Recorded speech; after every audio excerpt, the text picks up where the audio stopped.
Finance and Budgeting Committee meeting for Monday, May 15th, 2017 will come to order. The clerk will please call the roll. Calling the roll, Mr. Miller, Here? Mr. Jones. Mr. Jones is absent. Ms. Simon? Ms. Simon? Who's that? Mr. Harrison? Here. Mr. Gallagher? Here. Mr. Schron? Here. Ms. Brown? Ms. Brown is absent. We have a quorum, and I'd like the record to reflect that Ms. Baker, Ms. Conwell, and Mr. Tuma are in attendance. Okay, thanks. Thanks very much for all the folks not formally on the committee that are joining us. That's great. This is a very important update today. Do we have anybody signed in for public comment? No, Mr. Chair, no one is signed in. Okay, the minutes for the May 1st meeting are in your packet. Do we have a motion relative to those minutes? Second? It's been moved and seconded for the approval of the minutes from the May 1st, 2017 meeting. Any discussion? Hearing none. All those in favor say aye. Aye. Any opposed say no. Ayes have it, and the minutes are approved. Matters referred to committee are none, and before we get into our first discussion item, I would just like to make everybody aware that our next meeting of the Finance and Budget Committee will be in 3 weeks on our regularly scheduled time slot on Monday, June 5th at 1 o'clock. And at that meeting, we will have another very important presentation. We will have the first in what we intend to be quarterly meetings for review, update, oversight on the ERP project, a $25 million project with very important impacts for Cuyahoga County. And we're also going to be wanting to talk about what savings we expect to achieve through that program and how and when they will be achieved. So that will be a very important meeting as we move toward our biennial budget process later on in the year. So that's Monday, June 5th. Under discussion, the first item under discussion is the proposed budget presentation revision, and I would ask Director Keenan if you could come forward and tell us a little bit about the suggestion to collapse the other operating and the capital items in the budget presentation. Thank you. Good afternoon, Maggie Keenan, Office of Budget Management. When we present the biennial budget or even the budget updates in the odd years to council, council approves the budget in 3 different categories. So we do it by department, but then we'll do it by personal services, which are all the personnel costs, other expenses, which is any non-personnel costs that's not capital, and capital outlay. In the past, we have budgeted the capital outlay line differently every year. We have not, I would argue, done a great job of being consistent in this regard. So this captures computer costs, small equipment, furniture. It's not the large-scale capital projects. Most recently, we have not been budgeting anything for capital unless the department specifically requests it. So what we find is that during the year, we are transferring money from other operating to capital, which requires coming back to council for approval. And this is largely $1,000 at a time. Sometimes it's less than that.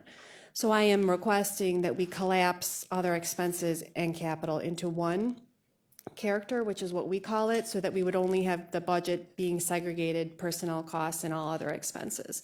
This would limit the fiscal items that my office has to produce, which is labor intensive. So we do have kind of a selfish reason for doing this, but also just because we don't budget for it. It's as needed if they need a new computer, if they need a new desk, but we don't do a really thorough job of planning for these kinds of expenses because they only come up as the department has those needs. I could communicate to council in a different way in the quarterly update process, or maybe even the monthly updates I do, that can talk about these purchases if you would like that information. But I'm just wondering if it's really necessary to keep having to go through the fiscal item process. Okay, thank you very much for that presentation. The executive is being collaborative and consulting with us before making a change along this line, which we appreciate. And I'll now just throw it open to anyone here, starting with Councilman Tron. Yeah, I understand that we budget for it when it comes up on an as-needed basis, but it seems to be, I guess, contrary to the way I look at budgets from that standpoint, that there should be a line item that says that we're going to consume those items on a regular basis. They're going to get obsoleted and they're going to get retired. And so rather than on an as-needed basis, usually the cost goes down. If you are actually phasing things out over the useful life, 3 years, 5 years, whatever you pick, and it just seems like that should be part of that process as opposed to an as-needed basis. And like roof systems are good for 15, 18 years, and have those actually as part of the design process of the budget. So for the larger items, it is much more planned out, like a roof, and even the computers. Most of them, we have for our own executive agencies, the Department of IT manages the refresh program, which is you'd have to ask them, but every 5 years we're getting new computers and they're phased in. So every year we're doing a percentage at a time. The courts do that as well. I'm just saying from our perspective, I don't know that this has to be a completely separate category that needs to be approved by council separately from all the other operating expenses. These are costs of doing business. Like I said, they're not the CIP projects, capital projects. It's a laptop, it's a desk. And the agencies do plan for them, and we'll put them in the budget when they ask for it. Years and years ago, when I first started with OBM, we used to budget a percentage of salaries. I think it was like 0.05% of total salaries, and they'd get that in the capital line.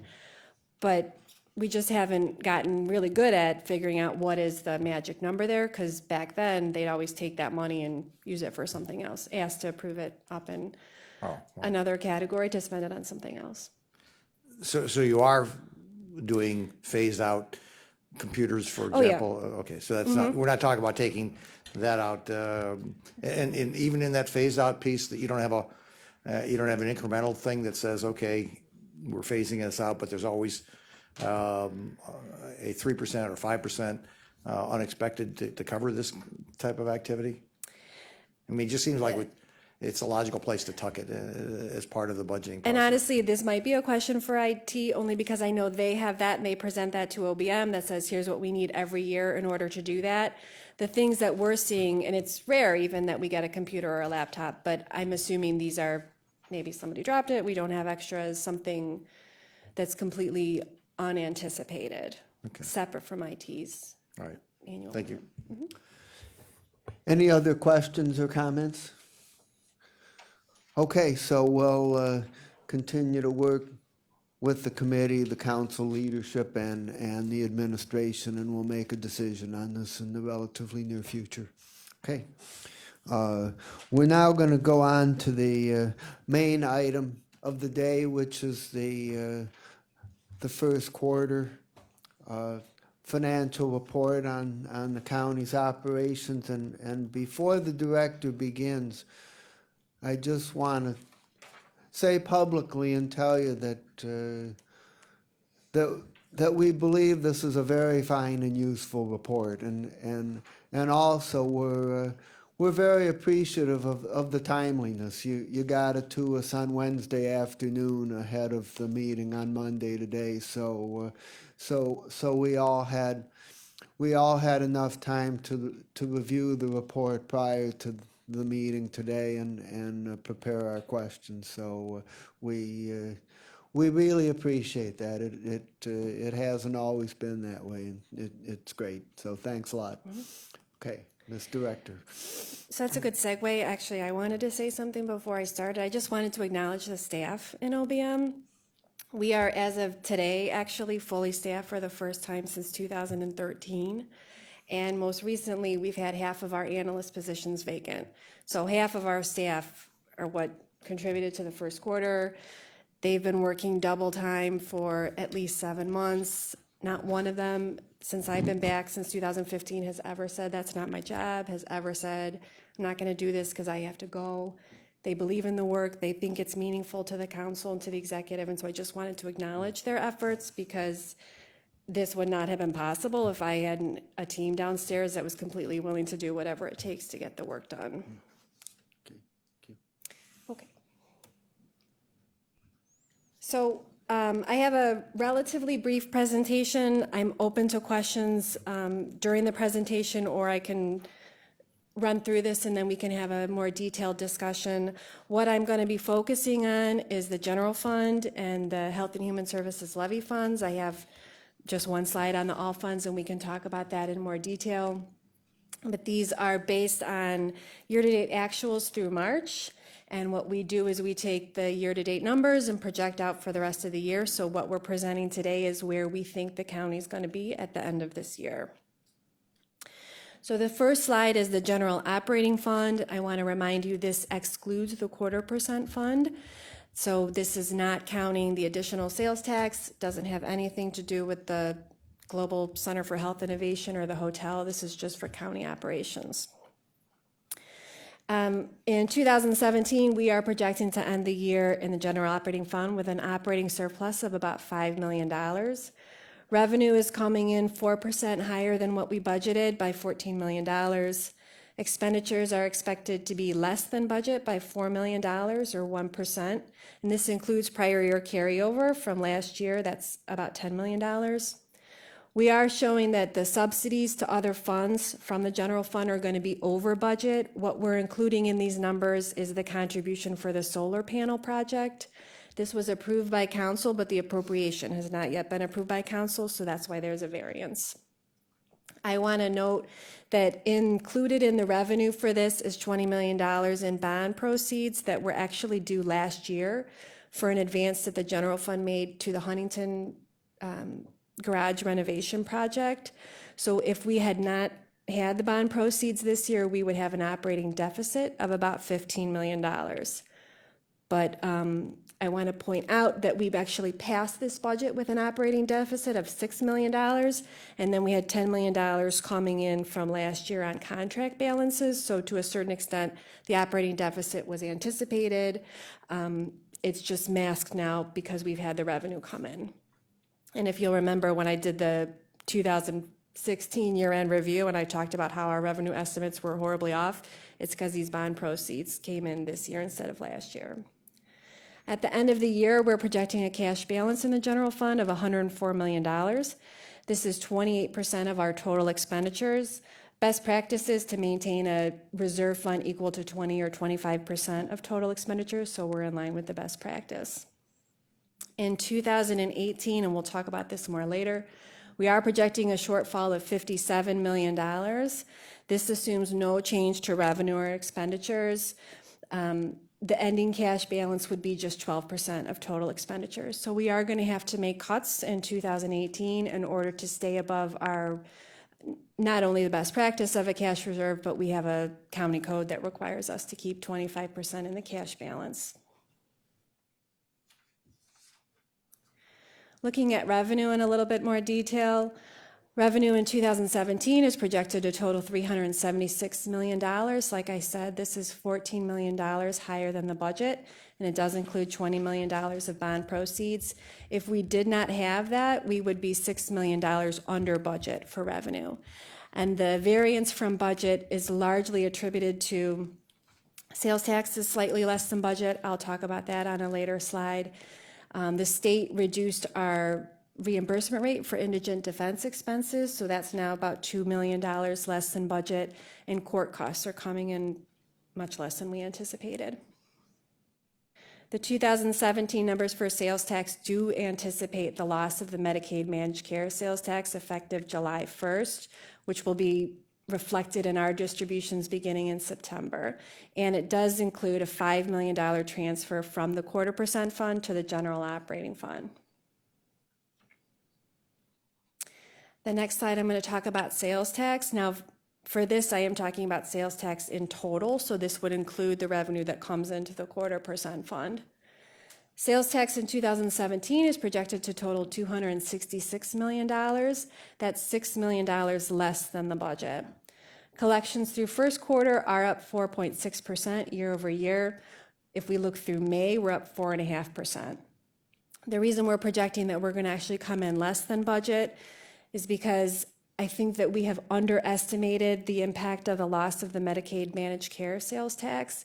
In previous years, this was 8 to 10% of our total sales tax, but it's consistently been 11% of sales tax in the most recent months. So I'm assuming it's going to stay 11%. So I acknowledge that I'm conservative in my estimates, but it had been creeping up and now it's staying up, so I want to keep it there. Also, we have deductions in our sales tax for debt service on the Huntington Garage and the Quicken Arena project that wasn't anticipated when we did the budget. I want to note that the Huntington Garage is actually going to be repaid by the garage fund, but just because of the way the bonds are structured, they come out of sales tax first. So on the previous slide, if you would have noticed, our miscellaneous revenue is going to be higher than budget, and part of that is the repayment from the garage fund.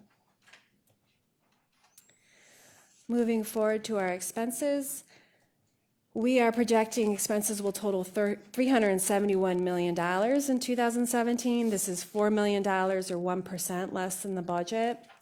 As I mentioned earlier, the adopted budget did include an operating shortfall of about $6 million. And the current budget reflected on this slide is increased from what council approved because it reflects the inclusion of carryover, which totaled $10 million at the beginning of the year. We're projecting surpluses in all but 3 of the budgets that are supported by the county's general fund. We are projecting slight deficits in the budgets for the Court of Common Pleas, Juvenile Court, and the Public Defender's Office, and I'm happy to talk about that more in our discussion. And as I mentioned, the subsidies are projected to be over budget because of the solar project. We are allocating these costs between the general fund and the Health and Human Services Levy Fund. The general fund share is $5.5 million, and this was not included in the budget. Okay.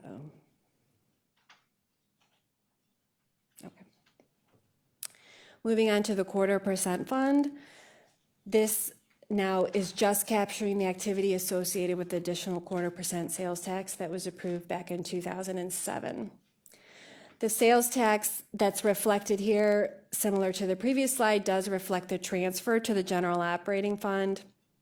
And I want to point out that this sales tax, it sunsets in 2027. Our sales tax estimate is slightly less than budget for the reasons I've mentioned previously. There are deductions included here that weren't anticipated at the time the budget was approved, and the Medicaid MCO will affect this budget as well. Charges for services are projected to total just slightly less than the budget.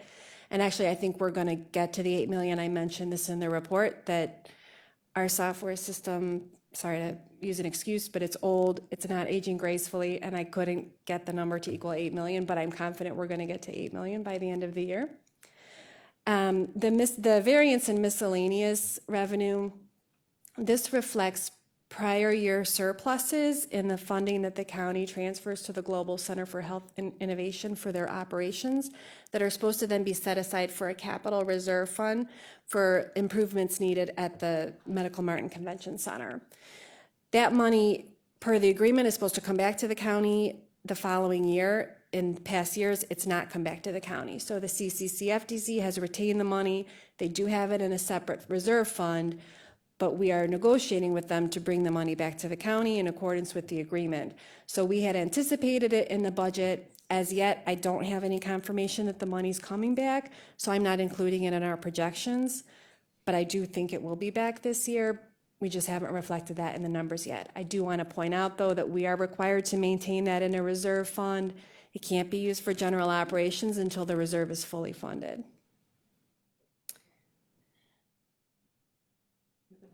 Do you want to talk about it? Yes, go ahead. Why are we negotiating something we are contractually otherwise obligated to receive? What's going on? So negotiate might have been a bad word. We're just in discussions with the CCCFTC on how to bring the money back. I don't know why it wasn't returned in previous years.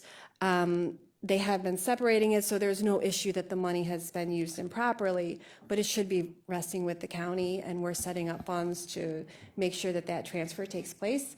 Dennis Kennedy's been working with them. He anticipates that we'll get the money back in June or July. Okay. But as I So- mentioned, I just haven't included it in the numbers Mr. yet because Chair. I don't have anything for sure. So even if we get that money back, its use is still restricted, is it? It's restricted to a point though. So the agreement with the CCCFDC requires us to have a capital reserve fund, but it doesn't specify how much should be in the capital reserve fund.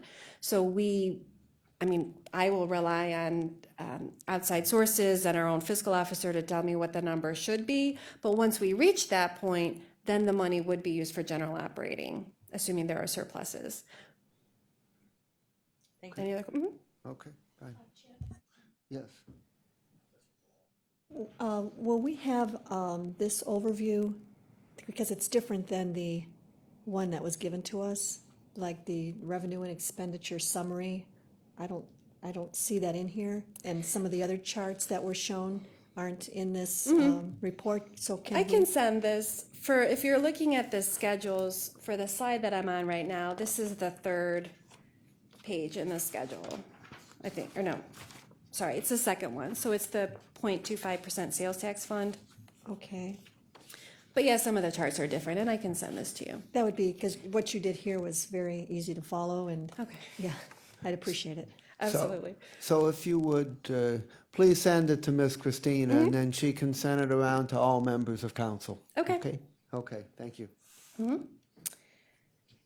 Okay. The next slide is a summary of the general fund. So this includes both the general operating fund and the 0.25% fund. This details total revenue and expenditures. What I'm mostly noting on this slide is the cash balance. So as I mentioned, the section 706 of the county code requires us to maintain a 25% reserve equal to 25% of total expenditures. Based on our first quarter estimate, we are in compliance with that section of the code. Moving on to the Health and Human Services Levy Fund. Sorry, let me catch up. So we are projecting to end the year with an operating surplus in the levies of about $14 million. Revenues coming in higher than we expected by 4% or $9 million. This reflects the tax lien sale that we did last year and our efforts relative to delinquent collections. You know, we have, as council's aware, we have collections firms working on collecting delinquent property taxes. We're also projecting surpluses on the expenditure side. We're about $5 million or 2% under budget. We're projecting surpluses in all but one of the budgets supported by the Health and Human Services levy. The subsidy to juvenile court is projected to be more than expected in the budget, but that's largely due to carryover. They're not over exceeding their appropriation levels. They're just going to spend more on prior year contracts than we had anticipated. I do want to note that about a third of our total levy spending is in the area of child welfare for the Department of Children, Division of Children and Family Services. And as of May 8th, we had more than 2,000 kids in custody for the first time since 2011. And that number has crept up by another 15 as of this morning. So I want council to be aware of the fact that the number of children that we have in placement is continuing to increase, and that could be a very large expense for the county, depending on the children that we bring in, if they have severe needs, and they could be in residential care. And so this is a number that I watch every week, but I just want you all to be aware of that. The 2017 budget for the levies, now we're anticipating a drawdown on the what we call PA reserves of about $25 million. This will leave a cash balance in the combined PA funds at the end of this year of $18 million. Of that, 7.7% is set aside for offsetting 2018 expenses. $7 million is used to offset 2019 expenses, and then $3 million, the remaining $3 million, is being set aside to support UPK in 2020, which is part of the $10 million expansion. So largely, we will have exhausted the public assistance funds by the end of the year, but this was anticipated in the budget. So Director, we're at plus 14 million for the year, but we're drawing down 25 million in PA funds. So on a combined operating basis, we're actually at minus 11 for Health and Human Services for the year projected. Is that That's an correct. accurate assessment? That's correct. Okay. Now, I do acknowledge, I think I put this in the report, the public assistance funds will replenish somewhat. It's difficult to anticipate revenue on the Health and Human Services side because it's largely dependent on the demographics of the people that we're serving. So if, not all child support cases are 4D eligible, we won't get reimbursement for them. Not all children in custody are 4E eligible, we don't get reimbursement for them. So we're usually pretty conservative. There will be some money coming in at the end of the year. It won't be like it's been in years past where we're building up tens of millions of dollars in cash reserves. But I do want to acknowledge that I'm being a little bit more conservative, that we're not going to completely dry the well by the end of the year, but it's just almost impossible to predict. Okay, thank you. Yes. How much has the PA fund been replenished in the past few years? How much is being put in every year? So total revenue comes into the PA fund. What we're calling the PA funds are the operating sub-funds of the Health and Human Services agencies and the Children's Services sub-fund in DCFS. So all of their revenue comes in, so hundreds of millions of dollars. In the past, we have used the levies largely and let the cash accumulate in the PA funds. More recently, we have been drawing down that cash, which I think is the right thing to do. We are looking right now to see on an annual basis, how much do we get from other counties? Because that plays into this as well. So on an annual basis, the state allocates X million dollars to all 88 counties. Van Wert County has trouble spending their TANF allocations, so some point during the year, the state will say, you're not spending it. They'll reallocate it to a county who has no problem spending their allocations, and that happens to be us. So we end up getting extra money throughout the year, and we're looking right now to see what that number is, because I'm not reflecting that, but I should be. But we need a couple years of going back to see what we think we can reasonably get. But we should not, my opinion, we should not be building up cash in these funds, because if we're doing that, we're taking too much out of the Health and Human Services levy funds. The cash should be stored in the levy funds, so we should only be subsidizing what these funds need in order to cover their expenses. But my question actually is, how much has been captured in 2016? Well, I can look on my report, but it's hundreds of millions of dollars because it's all the revenue. I know what you're getting at, and we're looking at that right now. I don't know how much we're getting from the redirected revenue from other counties and any overages, but part of the problem is that we have done the subsidies for the HHS agencies differently almost every year for the last couple of years. We're trying to standardize that now, but it's difficult to see what it is because we're taking too much money from the levies and pumping it into these funds unnecessarily. So I need to back that out to see what exactly is just the earned income. Okay, thank you very much, and I would acknowledge that Vice President Jones and Councilperson Brown have joined the meeting. Thank you. Please proceed. So on the levy side, I want to point out that in 2018, we're going to draw down on these cash balances. We have an operating deficit, but we will still be above the 10% that's required by county code in the cash balance. In 2019, we will be below that 10%. So in 2019, we're going to need to talk about making spending cuts in the levy fund in order to be above the minimum that's required by the code. The next slide just is a graphic that shows how the levy allocations are distributed by program. And then on an all funds basis, so this is all of the funding that's included in the county budget. It excludes grants and some capital projects. We are projecting to end the year, we're under budget. We are under in revenue. by about $30 million. We are projecting to end the year, though, with a surplus on the expenditure side and an ending cash balance of $565 million, which is 38% of total expenditures. There is no requirement for a minimum cash balance on an all funds basis, and in fact, some of our funds will store up money over a period of years in anticipation of a large spend. For example, the courts have computerization funds, and they will generate revenue for 4 or 5 years at a time and not spend anything, and then every 5 years, they'll spend a couple $1 million to refresh their computers.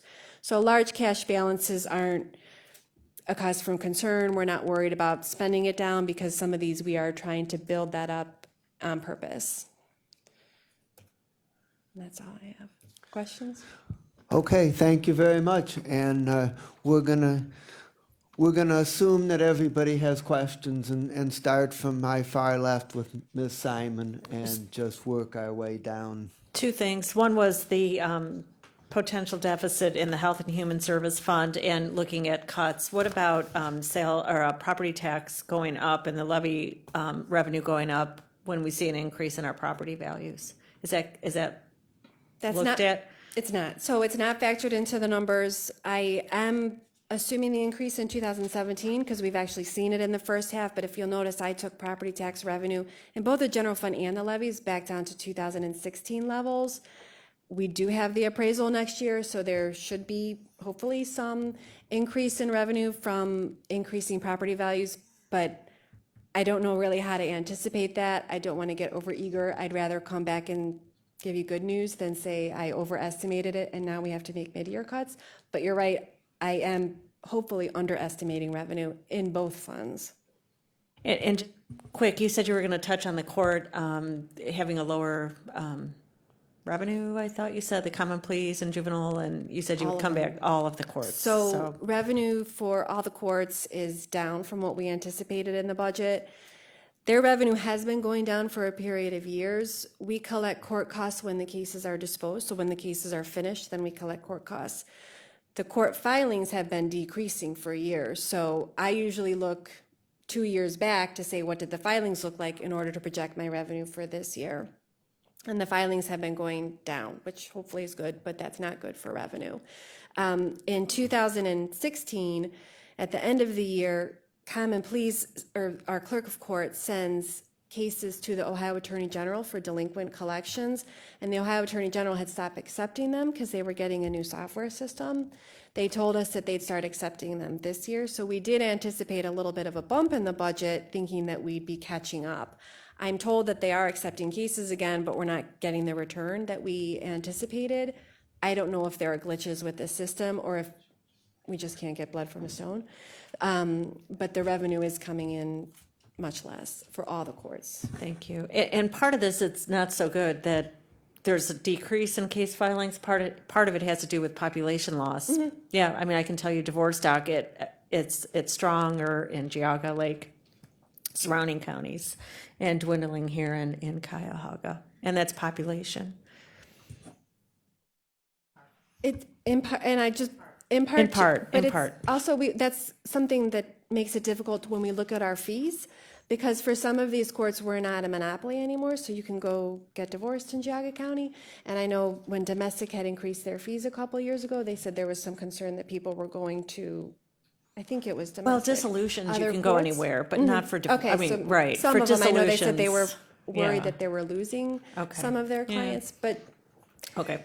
so Side- we're down about more than $1 million from budget for court filings. Mr. Chairman, Maggie, just a question. You noted that the the revenue that was generated from the tax lien delinquency sale last year, was that, did we actually receive that dollar amount yet, or is that just what we're projecting after? Yeah, we've we clear? received it. So that came in the first half settlement, which is already posted. It has. And so with the firms who are working on the collections, looking at the levels that we are now, do we anticipate an increase, or based on what we estimate, or do we expect to come in lower than that amount? So we only have one firm now that's working on it. We started with 2, we're down to 1. Why is that? You know, I'll let you answer, but First things first, but I'm not anticipating an increase actually. And in the property tax estimates, I'm not anticipating we're gonna get anything else in the second half. So I do think I am underestimating that, because again, I don't know at what point we've gotten all that we can get from the people we can. I mean, we sent them everything, and so I assume they've gone first to the people where there's money to be had.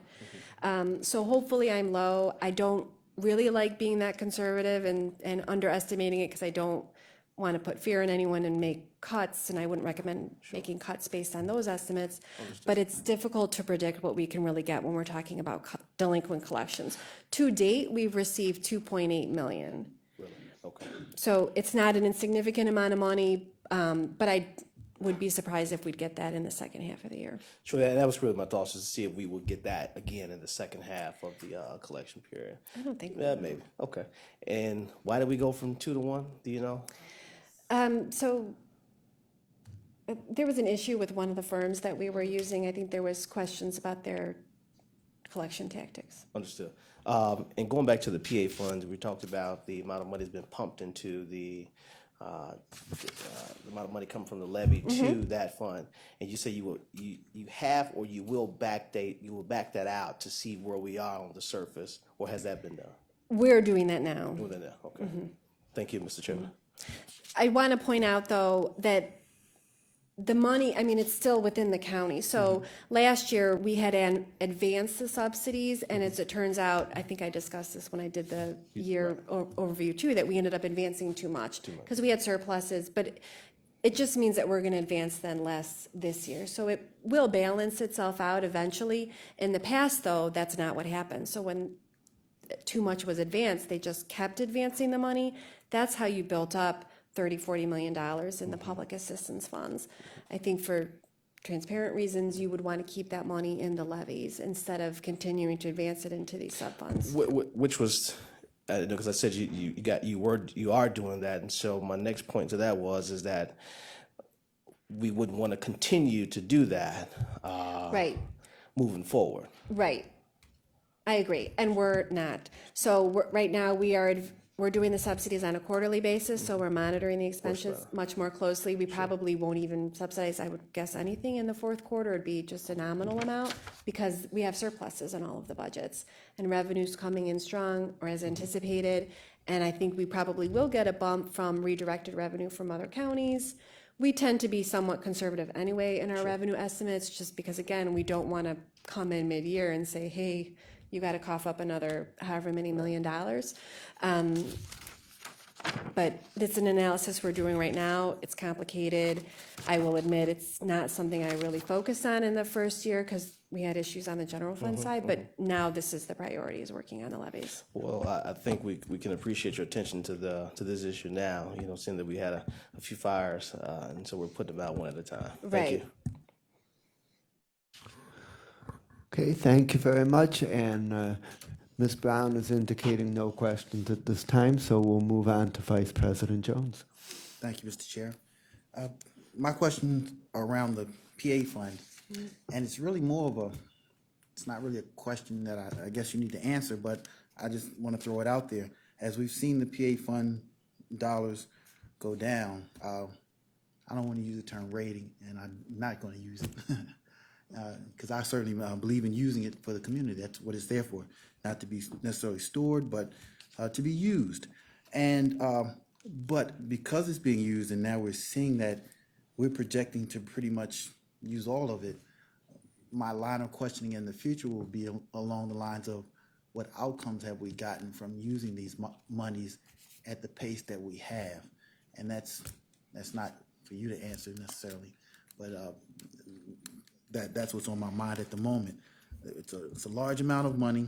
It's dedicated for a purpose, and I'd like to know what we've gotten for our dollars.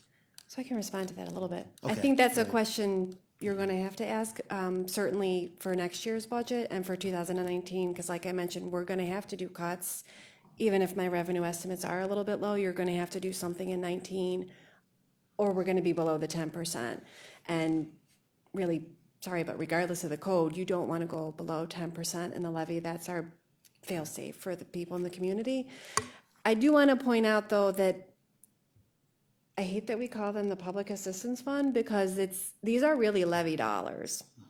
So if we give $30 million to Children and Family Services and 15 of it comes back through Title 4E, that's repaying the levy, which they're segregated for a number of reasons in a separate fund, but it's almost like revenue to the levy fund. So it's all, at the end of the day, these are all levy dollars, which is why I would advocate the money should be kept in the levy fund because it presents a more accurate representation of where we stand. Okay. I also want to point out, it's in my report, but just since we're talking about it, one of the levies is on the ballot next year. We have 2 voted levies in Cuyahoga County and 1, well, it'll be up this year, so it's up to council to put it on the ballot, but we'll need that on the ballot next year. Okay. My next question is regarding expenditures related to the demolition fund. Where are we in terms of the dollar amount in the demolition fund? So we are spending at a greater pace than we have in years past. They're kind of ramping up now. I will pull it up if you'll give me a second, but I believe we started the year with about $20 million in the demo fund. We're not gonna spend it all this year.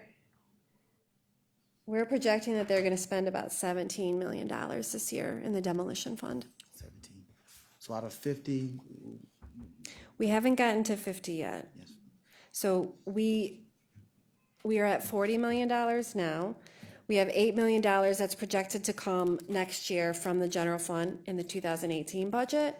And then we had $2 million planned that was supposed to come from the prosecutor's DTAC fund. We don't have that $2 million coming right now. So we're a little bit short of the 50 million, which doesn't include any of the hardest hit money, which combined takes us over the 50 million. How much has been spent to this point From the demolition fund, in total? Yes. I'll have to get back to you with that. Okay. I was trying to add up the numbers you just gave me. $10 million. I think we've spent, like, I can get back to, so don't quote me on this, but I think Okay. we spent maybe 14 million in the past. I mean, I think if we spend the 17 million, we'll only have a surplus of a couple million this year. And then theoretically, we would spend the 8 million, next year's 8 million next year. And we're $2 million short. All right, thank you. We will be spending the hardest hit money first. So the demolition money, that's local money. We are not under a time constraint to spend it.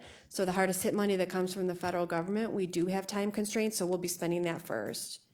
So if you see that our spending has slowed down, it's not because we're not doing demolitions, it's because we want to make sure we're not leaving money on the table. It's not because we're not responding to the cities who are requesting them. Right, we're just paying out of a different bank account, so to speak, but, we want to make sure that the feds don't tell us you didn't spend this in time. Our money could sit there for 30 years and then we could spend it, and nobody will take it away. They will take the hardest hit money away if we don't spend it in time. Do you track, and this is my last question, Mr. Chair, do you track the property value, the incomes that we get as it relates to demolition? In other words, the principle was, let's provide demolition to slow the drop in property tax values. And we wanted to have a quick surgical strike, so to speak, across the county of demolition. Hopefully, we have done that to a degree. And have you tracked any, is it too early, or can you make any connection between the demolition work and any drop in property values? My office doesn't track that. I would assume that the Department of Development is tracking that. I can certainly ask and get back to you on that.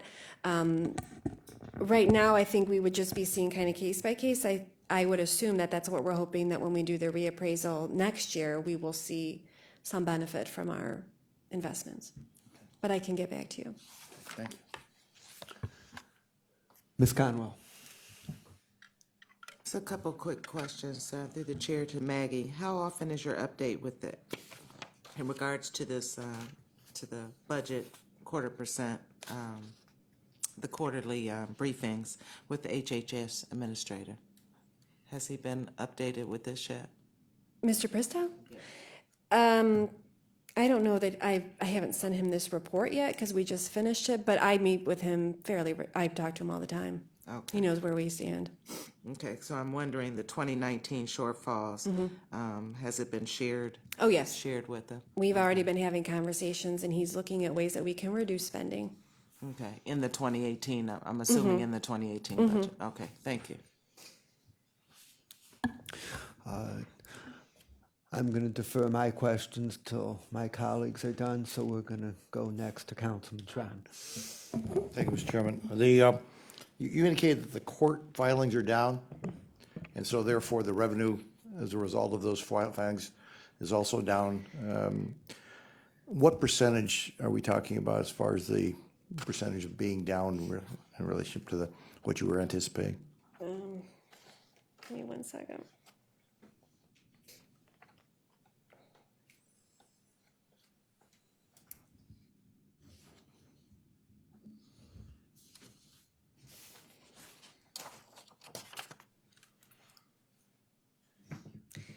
First quarter collections from the clerk of courts are down 13% from the same time period last year. And we were anticipating a little over $8 million in the budget, and now I'm projecting about 6.5. And I agree with Ms. Simon that it's a direct reflection, I think, of the population change and shift to Geauga and Lake and probably out to Ashtabula County and to the west also out there, so into Lorain County. This, if you're following any kind of a business model, if you're down 13%, the cost should go down commensurate with that to reflect that. If looks like it's a long-term trend, and I have no reason to think that it's not going to be a long-term trend. Are we seeing that coming through in the budgets or the thought process that there will be a reduction in cost by that same 13%? So, yes, to the short answer to your question is the clerk staffing levels have gone down. I can give you exact numbers for the clerk of courts, but their staffing levels have gone down. I don't know that it would be exactly 13% because they still have some work to do that maybe they couldn't necessarily reduce, but they are going down. So we're seeing some corresponding savings on the expenditure side.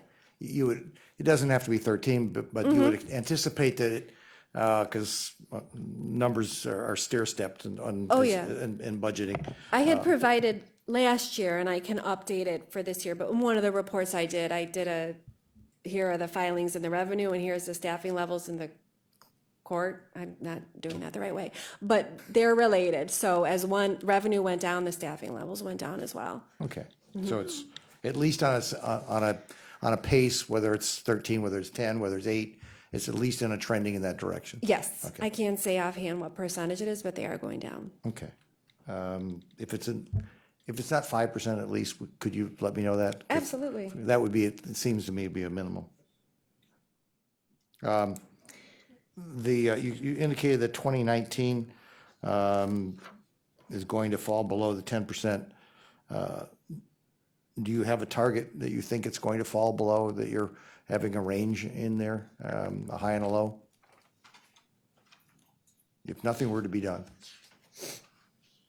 If we don't do anything, no change to revenue and expenses, and end of 2019 will be at 5% cash balance. So you're saying it's going to be half of what we have forecasted in our legislation? Wow. Keep in mind, this year, we're drawing down $25 million to offset expenses, and those aren't one-time expenses. Okay, so So every, in 2018 and 2019, the levies are gonna have to kick in more because we won't have that $25 million from the PA funds. 10% is target and 5% is what you're forecasting with no increase in revenue Right. or decrease in expenses. At the end of 2018, we'll be at a 15% cash balance, and then that goes to 5% in 2019. Okay, one of the things, when this body put those targets in place, we were just reaffirming the percentages that were in place by prior administrations. One of the things that we had talked about was that if we were to tap into it on an occasional basis, it was to take care of a dramatic economic slowdown that we perhaps did not anticipate. Are you anticipating a dramatic slowdown in the economy in 2019 in your forecast? No. Okay, thank you.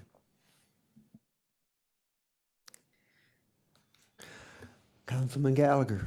I'm sorry, did you say the clerk's office personnel was going down? Their staffing levels are What going about the down. courts? No. Well, hold on.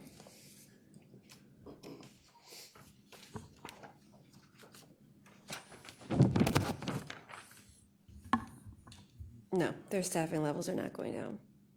Common Pleas Court is gone up. It's gone up? Juvenile court has gone down slightly. Juvenile court's decrease is mostly overtime in the detention center. In Right. 2016, they came down quite a bit. Common pleas Probate and went, domestic are the same. common pleas went up?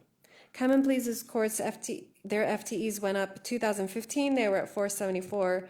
2016, 492, and we're projecting them to stay about 492.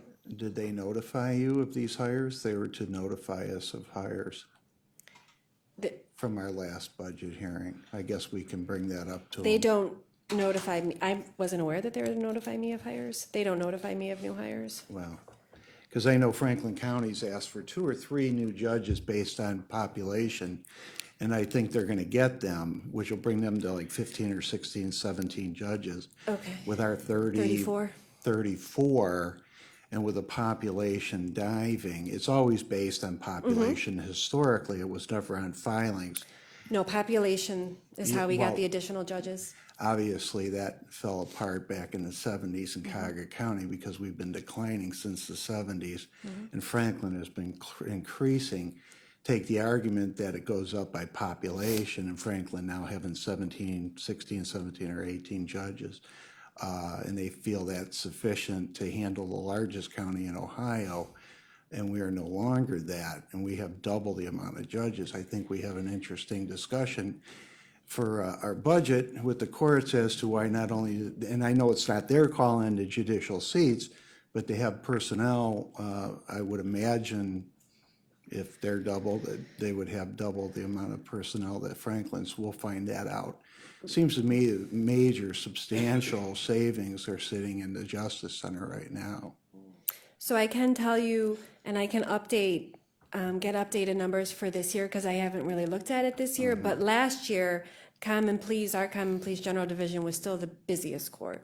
So we weren't the largest county And we anymore, but in define- terms of filings, they were the busiest court. But we don't base things on filings, we base things on population. For the judges, yes. Right.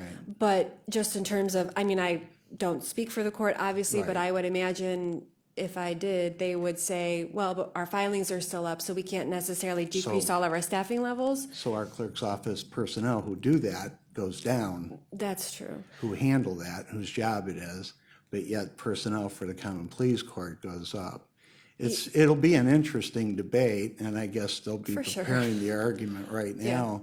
But it seems to me that the bellwether is going to be Franklin County. Right. Now, I will say also, just in anticipation of your debate, that Common Pleas Court they have not asked for additional funding yet. I don't think that they will, but they have addressed that with the justice reform efforts and bail reform efforts, that there might be a need for additional staffing or additional funding to do the due diligence when the clients or the defendants are presenting to the court for the first time to know if we can let them out on bond or keep them in the jail. So the court has said right now that sometimes the people are being remanded to jail because they don't have enough time to do their thorough research to say, where do they actually live? Can they, that sort of thing. So in previous conversations with the court, they have mentioned that when other counties and jurisdictions did what we're trying to do now, there was an infusion of investment for pretrial services. Living in a vacuum, it kind of makes sense, but again, with Franklin County doing the same thing we're doing with a greater population, kind of submarines that argument. But that'll be a good argument. Thank you. Councilman Tuma. Thank you, Mr. Chairman. My question centered around, you had indicated there were, I think it was 2,000 children now in the county. I believe we're at 2019 as of this morning. Okay, and what was the percentage increase in that from previous year? I'd have to get that to you, but last year, I think at our high, we were in the low 1900s. Okay. We haven't been over 2000 since 2011. Okay, and I mean, I don't think it would be for you to answer, but I'm just trying to surmise as to why the numbers have increased So, substantially. I hate to sound like probably everybody else that gets up here, but the heroin and opiate epidemic has a Okay. lot to do with it. So as more and more people are becoming addicted, if they can't work their case plans, if they're not getting treatment, we are taking the children for obvious reasons. So that is driving it. Okay, so just another one of those hidden costs of the epidemic that's out there. Yep, Yeah. absolutely. And that just, I mean, I've been reading, that's nationwide. Right, right. That people are struggling with. Everybody's placement numbers are up. Okay. Just being new here, I just want to thank you for the report that you provided. It's very insightful and very thorough, so I appreciate that. Thank you. Thank you. Ms. Baker? Thank you, and again, also, thank you for your work. I'm looking at the 1/4% sheet, page 2 of 19, and, you know, being new, if you can just maybe walk me through that so I can see just how you created this page. The beginning balance is a current year budget, 25 million, and then we had a 49 million for the operating, with a few other things, got us up to 71 million. And if you add then the average beginning balance, you're at 71.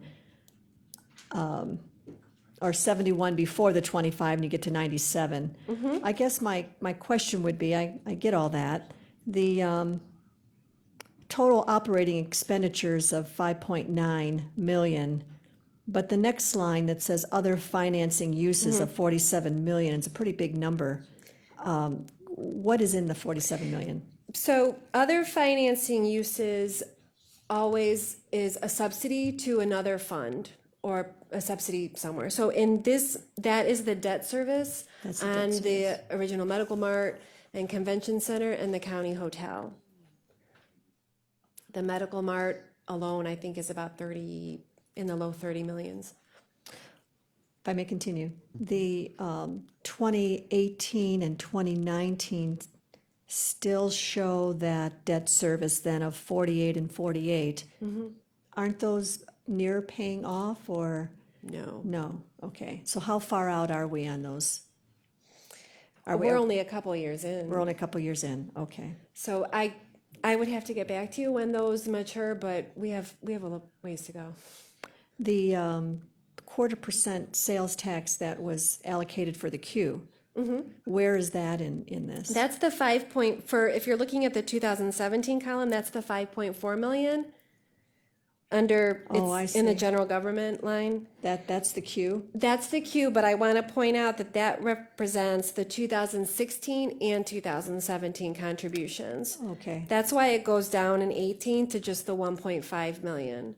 Got In it. 2016, in 2017, the 1/4% fund is picking up both the 1/4% funds contribution and the sales tax contribution and the admissions tax contribution, because we've already paid debt service on the gateway. So that's why the number is so much higher this year. And I think actually I also overstated it by 150,000. the bottom line available ending balance, given the 1.5 continuing through 19, we have an ending balance which is higher than the previous years, not including the Q. Is there just, Because the expenses are going down. So in 17, like I said, we had these kind of one-time expenses for the 2016 and 2017 contributions. okay. All right. Just one more question. The HHS levy on page 4 of 19, you're taking this out to 2019. The 2015 is at 33 million, goes up to 45 million, then back down to 38 million, and then in 18 are at 52. Is there a reason why that's fluctuating like that in revenue? And I'll let you answer that first. So that's the fluctuation of the cash balance, and that's largely due to the subsidies. So this is the whole conversation with the PA fund. That Okay. actually in 2016, I would say that the ending cash balance was too low because we had subsidized those funds too much. Okay. So I underestimated revenue in the various sub-funds. We could have drawn down more from the PA fund, but I put money from the levies into those funds. That's why it seems like it's going up again in 2017 because we're Right. reconciling this. So what I'm Got it. seeing this, and it does balance out, but what I'm seeing now is if this year I budgeted $1 million subsidy for program X and it's supposed to be $1 million a year, last year I gave them $1 million, but they only needed 500,000. So this year now I only have to give them 500,000 because I can Right. balance it out. The 2019 total projection of 36 million, is that with a passage of the HHS levy? Yes. Okay, so 2018, because this is now 2017, is that also with the HHS levy? I assume that the levy will be on the ballot and will pass. So, if I may continue, is that HHS levy a renewal or a renewal and increase that's based on these numbers? This just assumes a straight renewal. Renewal, okay. And I'm just kind of talking here, so if I, the 2018, 2019 with the 25 million shortfall from the Medicaid services tax, is that reflected in this? Not in the levy fund, no. That's just a general fund. Would the Medicaid services tax be something that would go towards the HHS services? No. Where we might see an impact with regard to Medicaid is if whatever happens with the ACA, and particularly with if they're going to roll back the Medicaid expansion, we will see the impact in the county's revenue because we now get revenue and Medicaid reimbursement for services that we provide to individuals in the community who have Medicaid. If they no longer have Medicaid because they don't meet the criteria anymore, we will see a decrease in our revenue. So Medicaid expansion was good for the county in terms of finances. We had to pick up some more too if we're seeing more people on our rolls, but largely we had been serving these people anyway, but now I can just tap a different funding source, including like people in our jail. If that gets rolled back, we will see a decrease in revenue. Okay, but that's reflected in the general fund? No, not- that will impact both the levies and the general fund. Yeah. So largely in terms of the general fund, it's services that are provided to individuals in the courts, like the task programs, treatment alternatives to street crime, some other things that they're doing over there in the jail for medical services that we provide when we have to take inmates to hospitals and they stay longer than 24 hours, we can get Medicaid reimbursement. If they're no longer Medicaid eligible, that's a general fund expense. Got it. On the Health and Human Services side, similarly, we have people, of course, that we're serving who are now Medicaid eligible. If they're not, we're probably going to serve them anyway because their kids are in our care. Their kids aren't in our care only because we're providing them services. Any number of reasons that services to the elderly, we'll see a decrease in our revenue. Is the 2017 current projection of 38 million, is that the depletion then of that fund?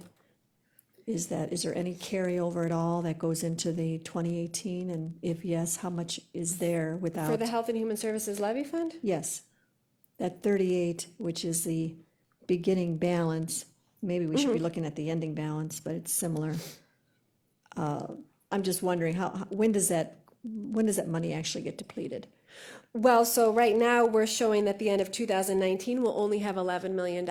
If we didn't make changes in 2019, the money would be gone in 2020, and we'd still have to make cuts. All right, with but no these more numbers money. include a passage of the levy, They do indeed. right? If I can just point out, because I don't think I ever really walked through the schedules with the council, and I don't know if previous budget directors have done that, but where it says the other financing uses, like I mentioned, that's always the subsidies. Yes. If you look on the my pages aren't numbered, but I think it's 2 pages. This details all of the subsidies in both the general, and then the next Oh, fund I see details it. the Health and Human Services levy subsidies. Okay. That's helpful. Thank you. Okay.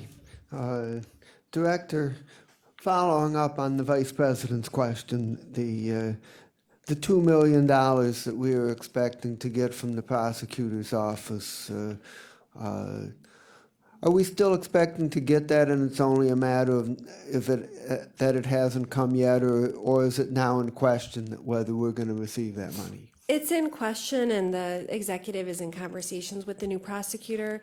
The commitment was made by the previous prosecutor, so Tim McGinty when he was here, and now Michael O'Malley's the county prosecutor. And he has raised some concerns relative to the ability of using the DTAC funds. There is an ORC requirement for DTAC. There's a cash balance requirement. They have to maintain a 20% cash balance equal to 20% of prior year expenses.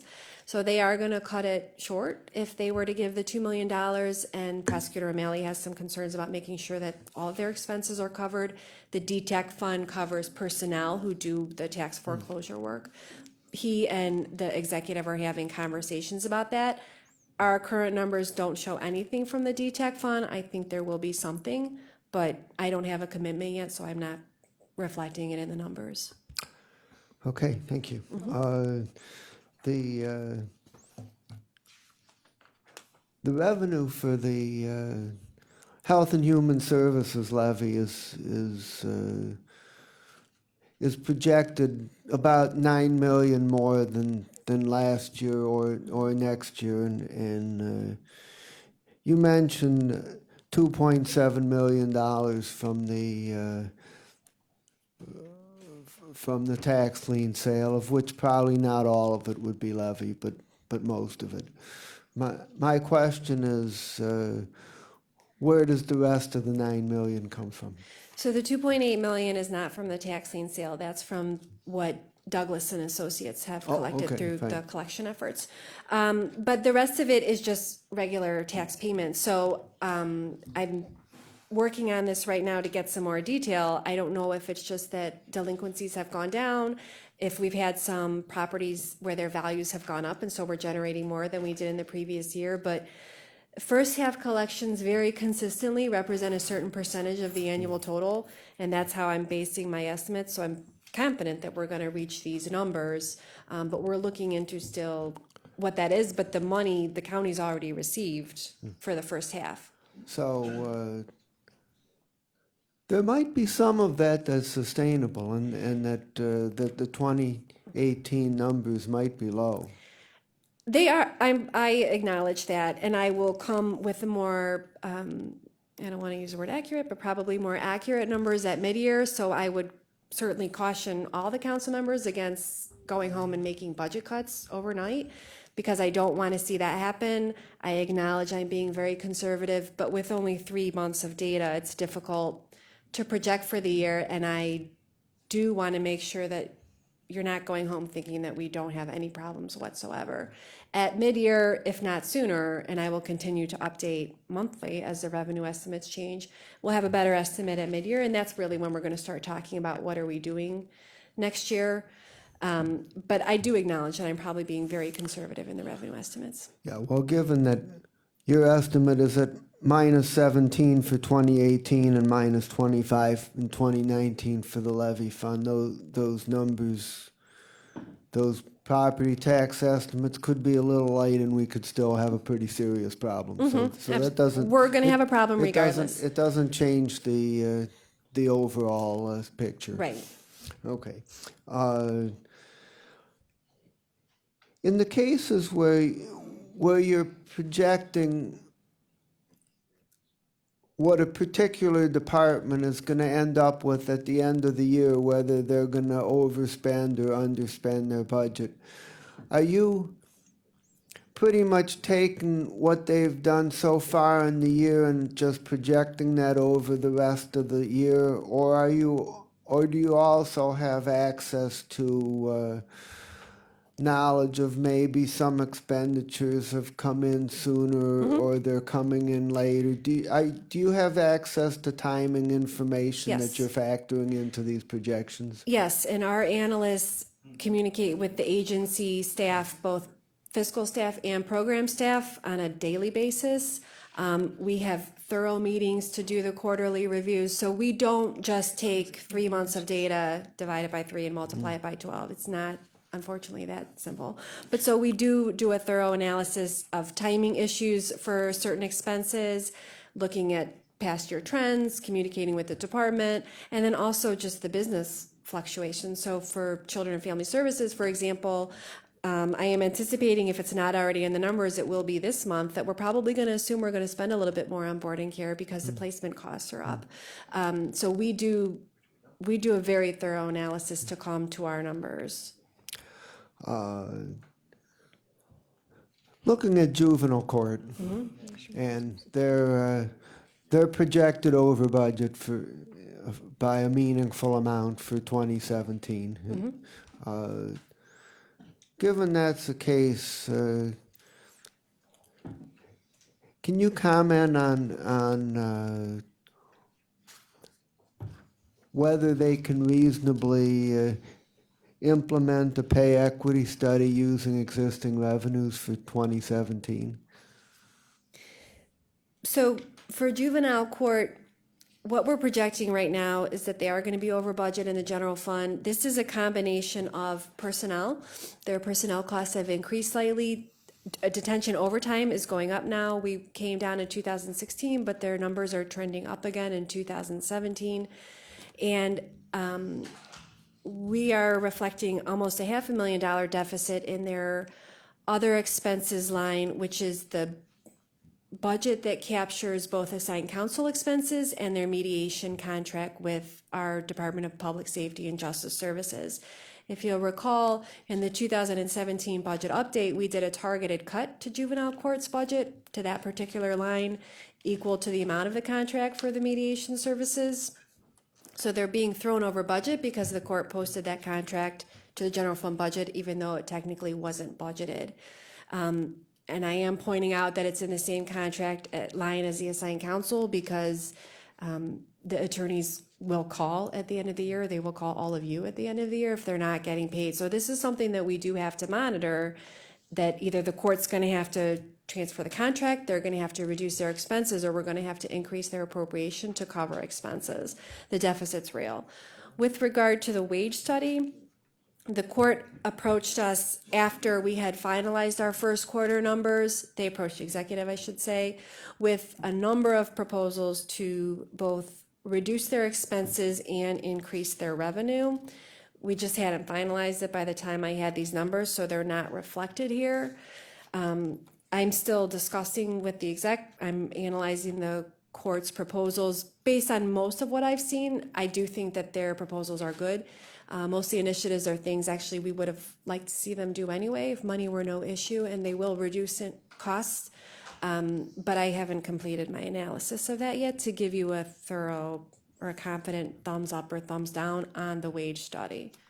The other problem is even if they do have honest to goodness cost savings and they implement them, then when you come later on in the year and say everybody's got to reduce expenditures in order to balance the 2018-19 budget, they're going to say we're not able to do that because we did all the things we could find to implement the wage study. So that's a potential problem. I don't speak for the court, but I would absolutely agree with that. Okay. Regarding the Health and Human Services levy, there was a pattern that occurred in the 2017 update in which some things that had previously been the responsibility of the general fund were moved into the levy fund in order to help the general fund's position. And my question is, given that your projections are showing that there's considerable concerns not only in the general fund, but also in the levy funds.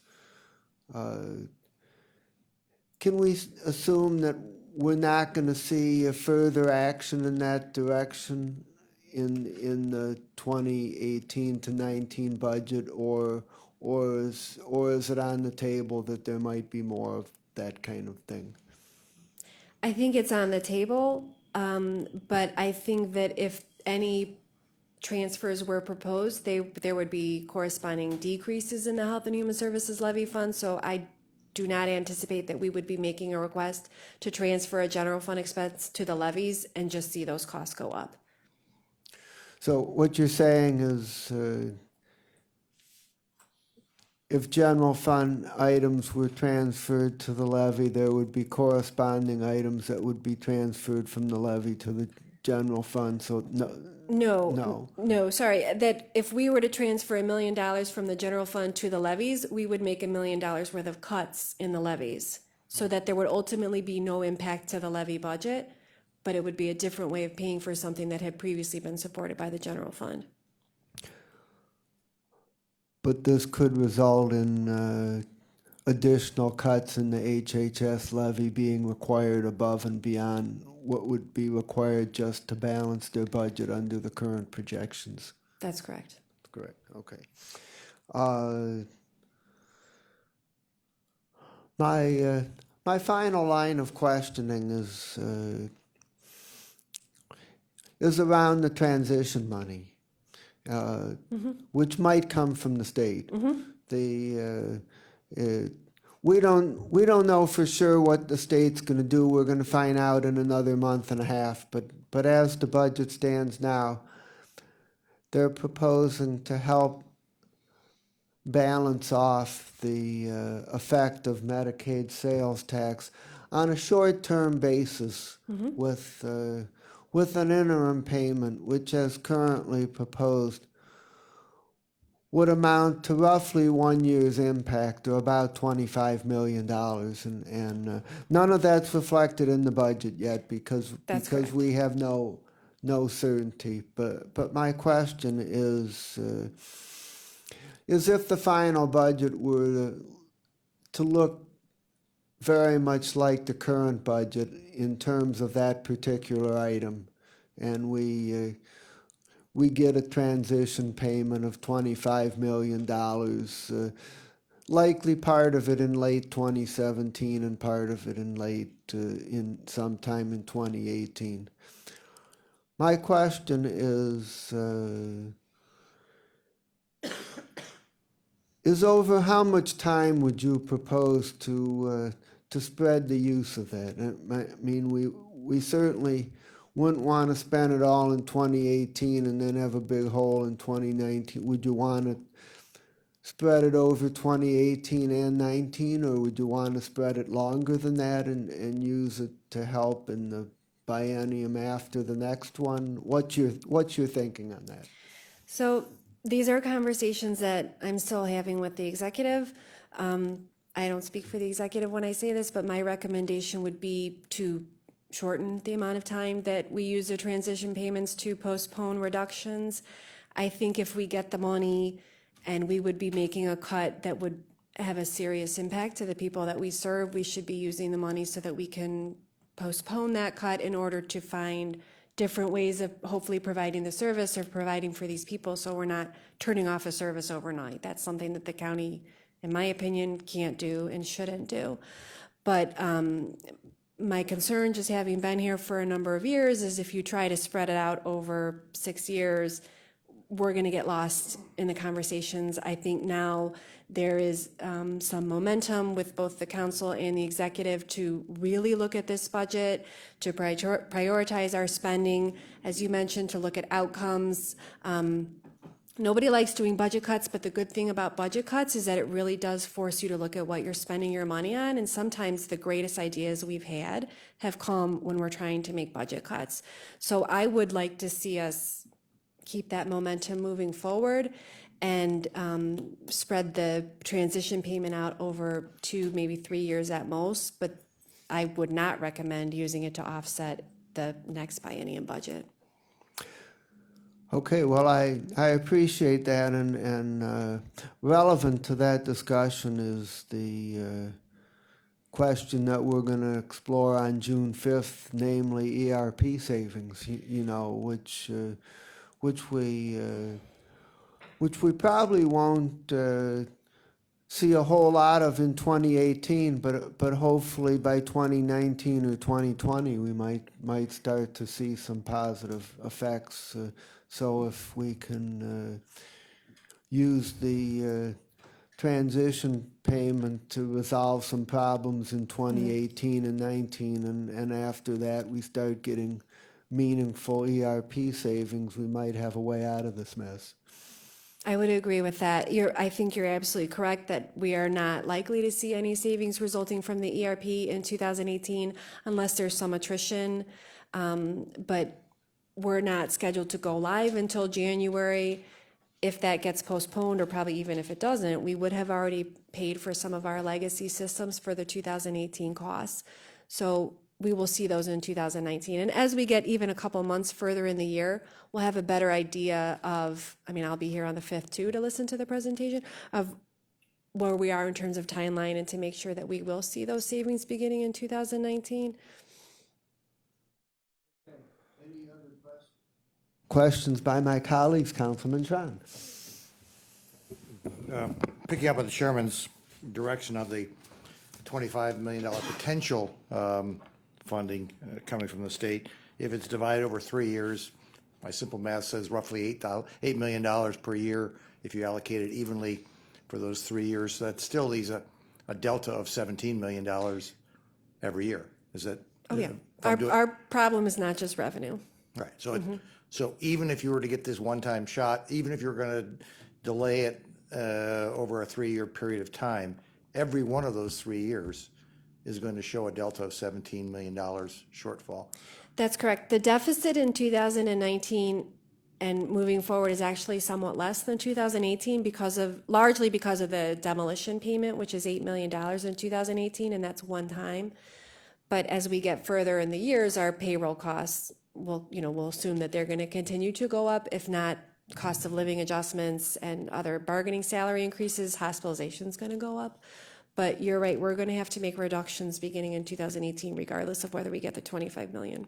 Even if we spent it all the first year, we'd have to make reductions. Yeah, you'd have to be planning that you're going to come to a cliff at the end of the first year if you did it all in the first year. That's correct. This is just an accelerated decline that we're going to see. It's maybe not a cliff, but it's pretty darn close to a cliff at 17 million Pretty bucks.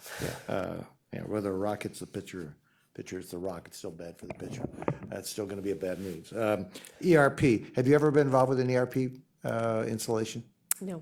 Oh, okay, so just the ERP savings don't come as a result of the ERP. They only come as a result of implementing savings from the improvement of efficiencies.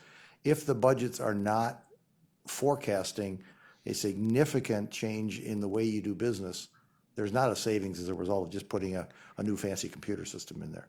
I wholeheartely agree. Yeah. And I can tell you that our estimates right now do not assume any savings associated with the ERP. That's why I didn't see that. And so I just want, just the mere fact you put in a very expensive computer does not do a single thing to reduce cost. That's correct. As a matter of fact, it increases cost. Probably. No, well, you had to buy that and the software and the maintenance and the installation and the oopses that are going to take place in that first year going live. They're going to happen. And you're going to have thrown in overtime and all the other things that are going to be needed. So I really hope that if we're forecasting savings, you really got to be crunching that pretty hard when people come back with budgets and push back on them and say, hey, we just did all this. I know I push back on As numbers. we will be too. Yeah, we do. We're getting we get budget updates from the ERP team, and we look at very closely at all those numbers. But like I said, I've not included any of that in our numbers yet. Yeah, that's just the computer costs, which are going to go No, up. I'm talking about like personnel costs too, because that's where our is. savings are going to be, is in terms of personnel. But I don't think we're really there yet in knowing what our actual savings are going to be. Thank you. Yes, Ms. Baker. Thank you. I hope to take an opportunity here just to ask you on an item it's under the subsidies to other funds. The purchase of the solar panels for 68 million. Yeah, Not 68 million. 68 The solar million? panels are 6.8 million. Okay, what's the 68 million power purchase agreement? So that's a long-term agreement that the county has entered into with CPP, right, Joe? It's with CPP, for the purchase of power. So we are essentially paying upfront for the power. We're building these solar panels and we're gonna generate savings every year as a result of the agreement. But the panels themselves are only 6 million. Is the 6.8 million reflected in your budget? It's reflected in our projections. It's not reflected in the budget, which is why right now we're showing that the subsidies are over budget. Council approved the larger $68 million package, but they did not, we haven't even requested yet, the appropriation for the 6 million specifically. And at the time we did the budget, we were still negotiating back and forth how much it was going to cost. I didn't want to just throw a dart and put a number in the budget. So that's why there's the variance there. But it is in our projections. So when you get the appropriation request, don't consider it that this is going to increase the cost because we're already capturing the cost. If I just can, I'm just kind of learning here, the operating, the Health and Human Services levy totaling to 5.5 million and 1 million respectful, so 1 million's coming out of the HHS? That's correct. So what we did in terms of coming up with that allocation was looking at essentially which funds are paying for utility costs. So we had requested that information from the departments, and I forget the actual percentage. I think it's 13% is levy-funded agencies. So we're attributing 13% of the costs of the panels to the levies. I see. Thank you. Okay. Anybody else? Okay. We had a good discussion, a lot of information brought forward. We have a better sense of the challenges that we face. I understand that you're already starting to think and prepare for the biennial budget process. So, We are.